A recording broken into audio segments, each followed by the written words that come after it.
नमस्कार।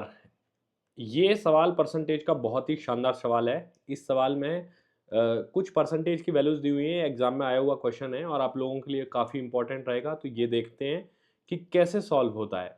चलिए शुरू करते हैं। In an examination a candidate had to sit for 3 papers A, B and C. The candidate secured 75% marks in paper A, marks in paper B and 60% marks in paper C. If the weightage assigned to paper A, B, C were 40%, 50% and 10% respectively, find the weighted percentage of marks obtained by the candidate when all the three papers were taken together.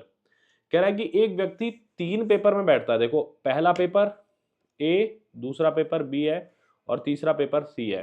इन तीनों paper में ये बैठता है ये आदमी और कहना चाह रहा है कि अगर ए 75% मार्क्स गेन करता है। देखो यहाँ पे जो मार्क्स गेन कर रहा है ना, ये 75% मार्क्स हैं और दूसरी जगह इसने 80% मार्क्स गेन किए, 80% मार्क्स गेन किए और तीसरे पेपर में इसने 60% मार्क्स गेन किए और कह रहा है कि अगर ये तीनों पेपर में ए बी सी को क्रम से 40%, 50% और 10% के भारांक दिए जाते हैं। मतलब ये जो तीनों पेपर है ना, 40% मार्क्स का ये है, तो ये 50% मार्क्स का है, तो ये 10% मार्क्स का। मतलब वेटेज जो है ना, इनका वेटेज यहाँ ऊपर शब्द में लिखा हुआ है, ऊपर शब्द लिखा हुआ है weighted percentage of marks obtained by the candidate.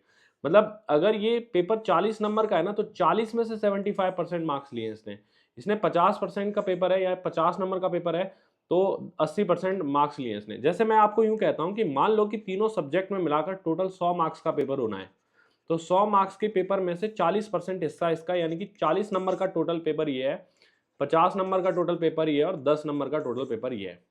तो ये जब हमें दिया हुआ है तो हम इसको 40 में से 75% इधर गेन किए, तो 40 का 75% यानी कि 30% मार्क्स यहाँ गेन किए, 50 का 80% यानी कि 40 मार्क्स यहाँ गेन किए और 10 का 60% यानी कि 6 मार्क्स यहाँ गेन किए। तो टोटल 76 मार्क्स गेन किए इसने 100 में से, तो 76% यहाँ पर इसकी बन रही है और यही क्वेश्चन का आंसर होगा। काफी बढ़िया क्वेश्चन है। मतलब शुरुआत में आप देखोगे तो थोड़ा अजीब लगेगा, लेकिन है बड़ा आसान। ठीक है, धन्यवाद।